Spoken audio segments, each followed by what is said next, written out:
इतना सुंदर लिखा है, कार्तिक के महीने में 10वीं तिथि को जो तुलसी की डंडी को घी में भिगोकर अपनी कामना कर कर भगवान के सामने दिए में रखकर जला देता है, दिए की तरह उससे आरती उतार देता है।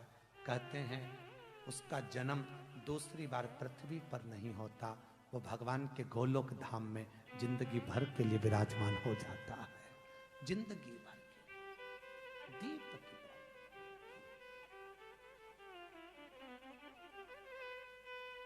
विष्णु पुराण किस किसने सुनी है? हाथ उठा। विष्णु पुराण का 5वां अंश कार्तिक खंड वर्णन करता है, या स्कंद पुराण का कार्तिक खंड को उठा लीजिए, वो वर्णन करता है 24 तरह के दिए होते हैं। कितने तरह के? 24 तरह के दीप होते हैं। उस दीप में सर्वाधिक श्रेष्ठ दीप होता है तुलसी दल का, तुलसी की डंडी से जो प्रकट किया गया। बत्तियों का भी क्रम है, एक लंबी बत्ती होती है, एक गोल बत्ती होती है। होती कि नहीं होती? लंबी और गोल। ये वाला स्पीकर बंद है, बार बार बंद हो रहा है, बार बार चालू हो रहा है, उसको देखिए जरा। बत्ती एक गोल होती है, एक लंबी होती है। गोल बत्ती और लंबी बत्ती में अंतर होता है, बहुत जमीन आसमान का अंतर है, बहुत ध्यान देना इसका। गोल बत्ती किस किस देवी देवता पे लगती है और लंबी बत्ती किस किस देवी देवता पे लगती है, तो स्कंद पुराण और विष्णु पुराण दोनों कहती है जो लंबी बत्ती होती है वो पितरों की जगह पर, पूर्वजों की जगह पर, पूर्वजों की जगह पर, बड़ के पेड़ के नीचे, पीपल के पेड़ के नीचे लंबी बत्ती का प्रमाण है। किसी देवी के स्थान पर, जो देवी की पूजन करते हैं, जगदम्बा की पूजन करते हो, पार्वती की करते हो, लक्ष्मी की करते हो, कुल देवी का स्मरण करते हैं, लंबी बत्ती का प्रमाण। और जो गोल बत्ती होती है वो गोल बत्ती का प्रमाण किसी हनुमान मंदिर, राम मंदिर, शिव मंदिर, जितने देवताओं के मंदिर हैं वहां पर गोल बत्ती का प्रमाण।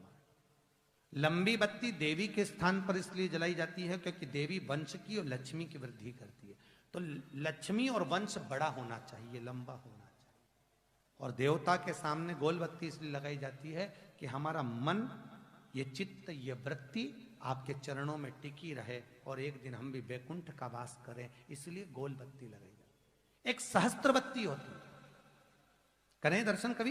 यहाँ पे माताएं बैठ बैठ के बनाती रहती है 100 बत्ती, 108 बत्ती, 108 बत्ती बनाकर भगवान के सामने। उसका क्या प्रमाण है?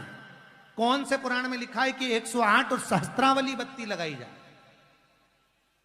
तो स्कंद पुराण में कार्तिक खंड के अंदर स्पष्ट किया गया, सहस्त्रावली बत्ती, 108 लंबी बत्तियों का जो प्रमाण है, वो कहते हैं कि जिस व्यक्ति ने किसी तीर्थ को ना करा हो, पूरे तीर्थ नहीं गए हो, सारे तीर्थों का स्नान नहीं करा हो, किसी तीर्थ में दर्शन करने से वंचित रह गए हो, तो 108 बत्ती की एक बत्ती बनाकर किसी नारायण के मंदिर में, शिव मंदिर में, देवी के मंदिर नहीं, केवल देवता के मंदिर में अगर उसको घी में भिगोकर प्रज्वलित कर दिया जाता है तो सारे तीर्थों के दर्शन का फल उस जीव को प्राप्त हो जाता है। उसको सहस्त्रावली बत्ती, 108 सहस्त्रता। श्री शिवाय नमस्तुभ्यम दर्शकों। दूल्हा दरवाजे पर जब आता है, मटकी में जो दिया लगाया जाता है, सालियोन लेके खड़ी होती कन्या, वो मटकी में एक बत्ती का दिया लगता है कि 4 बत्ती का लगता है? जम के बोले 4 बत्ती का लगता है ना? 4 बत्ती का दिया, क्योंकि हमारे यहाँ शुभ कार्य हो रहा है, 4 बत्ती का दीप लगाया। तुम्हारे यहाँ प्रतिदिन घर में आरती करते होगे, तो जो घी के डब्बे में भींगी भींगाई बत्ती रखी रहनी, उसको निकाल के धर देते। बोलो सही है गलत है? निकाल के धरी, माचिस से लगाई, तन मन धन सब कुछ तेरा, और आरती कर पुरा के, घंटी बजा के, भोग लगा के, शक्कर रख के भगवान को प्रणाम करके चली जाती। अब तुम्हारे यहाँ सत्यनारायण भगवान की तुमने कथा करवाई, तो जो घी की बत्ती लगी वो तो लगी, उसके अलावा एक दिए में कपूर अलग से लगाया। मतलब कितनी बाती हो गई? एक घी की हो गई, एक कपूर की आरती हो गई। जजमान लोग यहाँ आरती करते हैं, उसके बाद में कपूर फिर जला देते हैं। उसका कारण क्या है? अधिकता में फल प्राप्त करना, अधिकता में फल देना।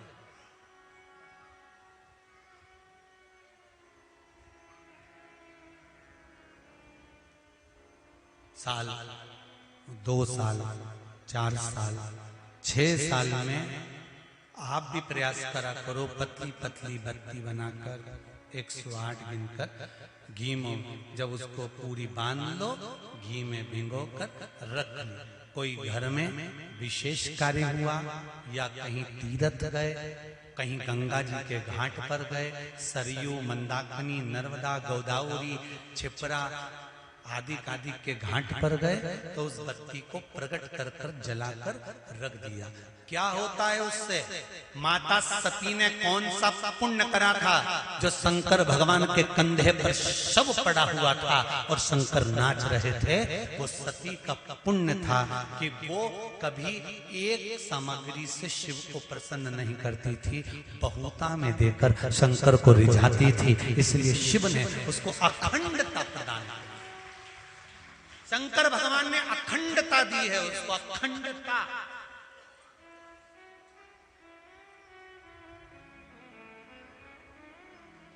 वल्ली देवी ने एक श्री शिवाय नमस्तुभ्यम दर्शकों, हर हर महादेव। स्वागत है आपका अपने YouTube चैनल में। दर्शकों, कार्तिक मास की 10वीं तिथि का बड़ा विशेष महत्व होता है। कार्तिक मास की 10वीं तिथि के दिन जो भी व्यक्ति तुलसी की लकड़ी का दीप प्रज्वलित करता है, उसकी सभी मनोकामना पूरी होती है। बहुत ही विशेष उपाय है दर्शकों, यह उपाय आपको 10वीं तिथि पे करना चाहिए।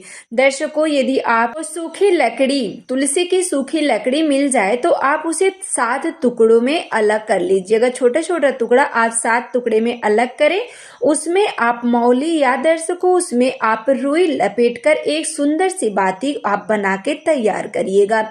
उस बाती को आप घी में डुबोकर भगवान विष्णु के समक्ष प्रज्वलित कर दीजिएगा प्रदोष काल में। यह दीपक आपको प्रदोष काल में जलाना है। भगवान विष्णु का उसी दीप से आप आरती करिएगा। उसके बाद आप उस दीपक को भगवान विष्णु के चरणों में प्रज्वलित कर दीजिएगा। बत्ती का मुख आप पूर्व दिशा में या उत्तर की दिशा में या पश्चिम की दिशा में करिएगा। ज्यादा से ज्यादा कोशिश आप पूर्व दिशा में करके रखिएगा बत्ती का। जो भी व्यक्ति इस दीपदान को करता है, कार्तिक महीने में उसके सभी कष्ट दूर होते हैं। जाने अनजाने में जो भी गलतियां हो जाती हैं उसे भगवान विष्णु क्षमा कर देते हैं। तो आप इस दीप को जरूर प्रज्वलित करिएगा। जो भी भाई बहन चैनल पे पहली बार आए हैं, चैनल को जरूर सब्सक्राइब करें। वीडियो अच्छी लगे तो लाइक करें। ज्यादा से ज्यादा आप इस वीडियो को शेयर करें। कमेंट में श्री शिवाय नमस्तुभ्यम हर हर महादेव जरूर लिखें।